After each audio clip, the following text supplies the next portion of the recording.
네, 일단 지난주 금요일장에 이어서 오늘장의 흐름 나쁘진 않습니다. 물론 상승 탄력이 아주 크지는 않지만 그래도 코스닥 같은 경우에는 특히나 전반적인 업종의 전반적인 종목의 상승 흐름이 나타내고 있습니다. 이번 주 상당히 변수가 많기 때문에 이것을 어떻게 소화하는지가 관건일 텐데 하나하나 풀어보겠습니다. 키움증권 투자전략팀의 한지영 연구위원 모셨습니다. 어서 오세요. 네, 안녕하세요. 네. 우리 지수가 상당히 어려운 지점에서 계속해서 이 2,500선에 안착은 하고는 있는데 이걸 강하게 뚫고 올라가지 못하고 있잖아요. 그렇죠. 이번 주에는 어떨까요? 이번 주도 좀 이러한 기존의 지금과 같은 모습을 보이지 않을까라고 생각하고 있고 네. 보통 통상적으로 저희가 그냥 직관적으로 2,500 다음에는 이제 2,600이다. 이렇게 100포인트 단위로 끊어서 네. 이제 저항선들을 설정하게 되는데 이번 주는 2,600을 넘기기는 조금 어렵지 않나라고 보고 있고 아무래도 뭐 진짜 그 일정들을 쫙 보면은 뭔가 되게 많이 몰려 있죠. FOMC 그렇죠. 있고 네. CPI 있고 또 BOE 회의, 22회 있고 국내에서는 여러 가지 수급적인 요인들이 한데 지금 가세하고 맞아요. 있는 네. 만큼 이번 주도 그냥 변동성이 조금 확대되는 국면으로 상정해 놓고서 대응을 하시는 것이 맞지 않나 이렇게 보고 있습니다. 네. 그래도 시청자 여러분들이 주목을 하시는 것이 방금 파월 연준 의장의 얼굴도 나왔는데 그렇죠. FOMC 결과 아니겠습니까? 물론 지금 동결 가능성이 CME 페드와치 보자면 거의 뭐 99% 가까이 네. 나오고 있는 상황이긴 한데 이번에 우리가 눈여겨봐야 할 관건 뭐 어떤 발언에 주목을 해야 되는 건가요? 뭐 이제 추가 금리 인상은 시장도 신경 안 쓰는 것 그렇죠. 같아요. 예. 이거는 거의 이제 없는 일로 보시면 될 것 같고 관건은 과연 내년에 금리 인하에 대한 시장과 연준의 간극이 얼마나 좁혀질지와 관련된 것으로 보시면 될 것 같은데 네.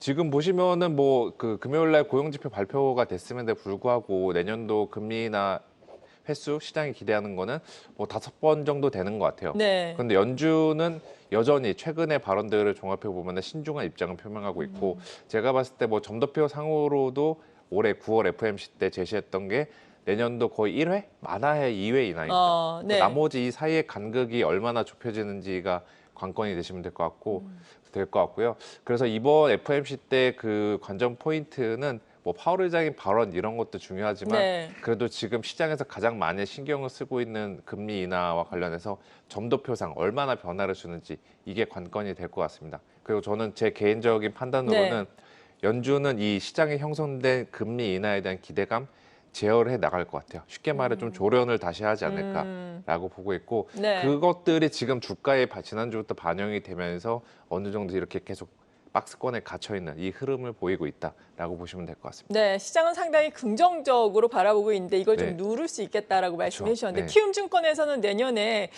금리의 경로를 어떻게 예상하고 계세요? 저희는 내년에 6월부터 금리 인하를 시작해서 3차례 정도 예상하고 있습니다. 25bp 기준으로 3차례 예상을 하고 있고 이 정도 경로만 따라가더라도 내년도 주식시장 충분히 해볼 만하다라고 보고 있고요.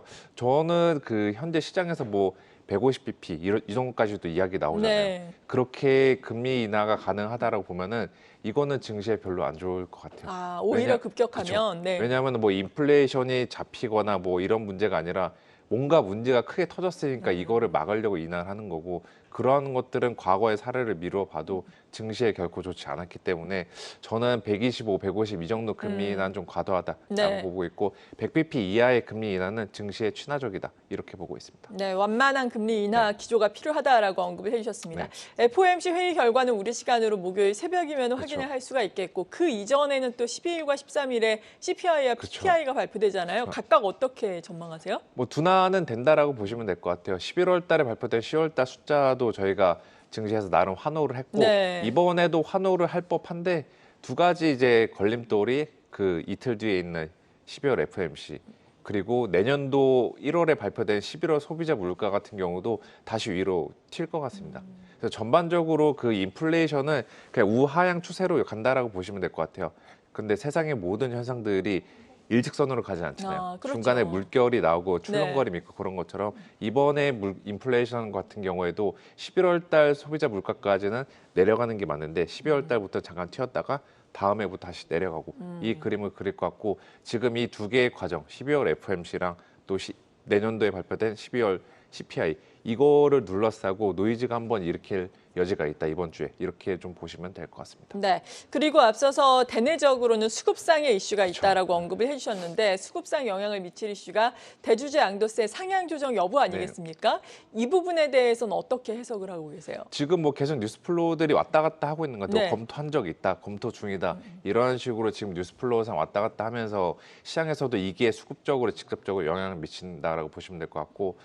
이 결판은 언젠간 나겠죠. 그러니까 그러겠죠. 과연 될지 안 될지 이게 결론이 지어지는 시기가 뒤로 미뤄지면 미뤄질수록 월말로 갈수록 증시 변동성 더 큰 폭 확대되지 않을까라고 보고 있어서 네.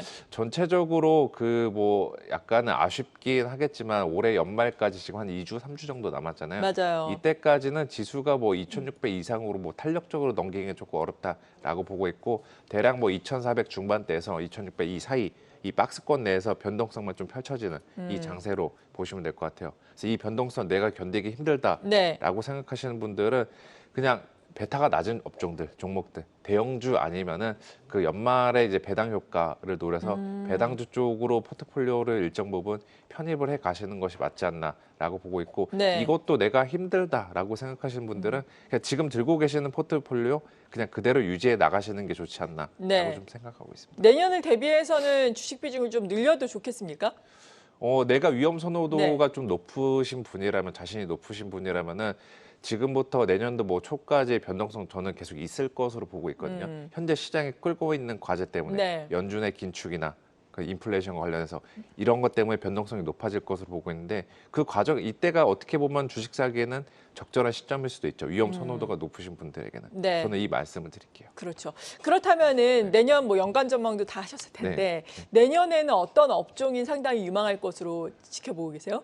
예, 뭐 뻔한 거겠지만 예. 반도체가 가장 그 유망한 업종이다라고 보고 있고 그 실적이나 수급이나 밸류에이션 상으로 봐도 그렇고 전반적인 대외 환경 변화, 글로벌 밸류 체인의 변화 이런 것들을 고려해 봤을 때 반도체가 그 유력한 주도 네. 업종의 후보군으로 보시면 될 것 같은데 문제는 뭐 대부분 다 반도체는 좀 채워 놓으셨을 것 같아요. 그러니까요. 네. 반도체 말고 다른 것들에서 내가 뭐 어디서 조금 알파를 낼 수 있을까 이거에 대한 좀 고민들이 많은 시점이실 네. 것 같은데 뭐 아까도 여기에서 언급하셨지만 바이오 쪽도 저는 충분히 괜찮다라고 보고 있고 금리 하락에 대한 수혜주 또 네. 3년 이상 바이오주 못 간 거에 대한 좀 낙폭 과대 인식 이런 것도 괜찮다라고 보시면 될 것 같고 덜 뻔한 것 중 하나는 그 신재생 쪽도 다시 들여다보시는 것이 좋지 않나라고 보고 있어요. 2차 전지나 전기차 이쪽 같은 경우는 내년도 미국 대선과 연관지어서 트럼프 쪽이 당선이 될 경우에 뭐 그 악재다라는 네. 좀 인식들이 팽배한 것은 맞습니다. 근데 그걸 제외한 다른 신재생 에너지 쪽들은 저는 충분히 내년도에는 해볼 만한 승부처다라고 좀 보고 있습니다. 이거는 트럼프가 되건 바이든이 되건 트럼프 네. 역시도 신재생 쪽에서 전기차 빼고는 다른 쪽 신재생들은 청정 에너지 쪽들은 그도 역시 우호적으로 정책을 과거에도 수행을 해왔었거든요. 이것들을 고려해서 보시면은 충분히 괜찮지 않을까라고 보고 있습니다. 네, 내년에 우리가 볼 수 있는 종목군들 살펴주셨습니다. 그리고 올해를 우리가 네. 되짚어 보자면은 가장 우리에게 변수상으로는 양치기 소년 같았던 게 중국의 경기 문제 네, 아니었습니까? 맞습니다. 리오프닝 되면 좀 좋아질 것이다, 부양책 좀 강하게 나올 것이다라고 했는데 물론 나오긴 했지만 시장의 기대를 충족시키지는 못했습니다. 이런 가운데 최근에 나오고 있는 데이터를 보면은 디플레이션 또 공포가 확산되는 것이 아닌가라는 우려감이 좀 네. 들고 있는 상황이잖아요. 네. 중국과 관련해서는 내년에는 우리가 어떻게 봐야 할지 어떤 시각을 가지고 계세요? 중국은 뭐 경기 지표 자체는 전체적인 기조상으로는 좋아지는 게 맞는데 네. 계속해서 저희의 기대치를 우리들의 기대치를 충족시키기에는 좀 한계가 있지 않을까라고 그렇죠. 보고 있고 내부 부동산에 대한 문제랑 또 얼마 전에 그 신용평가사들이 중국 신용등급 전망 강경한 네. 데서 유치할 수 있듯이 아직까지는 문제점들이 많이 산재해 있어요. 그래서 이건 주가상으로도 마찬가지로 어느 정도 복원은 가능하겠지만 내년도에 중국 증시가 다른 아시아 증시 제치고 주도 아시아 국가가 된다? 이거는 저는 조금 어렵다라고 보고 있어서 중국은 그냥 현 시점에서 하면 중립 정도로만 보시면 될 것 같습니다. 네. 마지막으로 이번 주의 투자 전략 다시 한번 정리를 해주신다면요. 네, 뭐 여러모로 변동성이 굉장히 많은 이벤트가 될 것으로 보고 있고요. 이 과정에서 좀 견디기 어려우신 분들은 그냥 대형주, 무거운 종목들 아니면 배당주 쪽으로 가져가시는 것이 맞지 않나라고 보고 있고 나는 어느 정도 감내 가능하다. 라고 하시는 분들 방금 전에 말씀드린 네. 신재생 쪽이나 바이오 쪽으로 비중 늘려가시면 더 낫지 않을까 이렇게 좀 말씀을 드릴게요. 네, 오늘 말씀을 들어봤듯이 이번 주에 상당히 여러 가지 또 대내외적인 이벤트가 산재를 해 있습니다. 계속해서 저희와 함께 하시면서 투자 전략 세워보시죠. 지금까지 키움증권 투자전략팀의 한지영 연구위원이었습니다. 고맙습니다.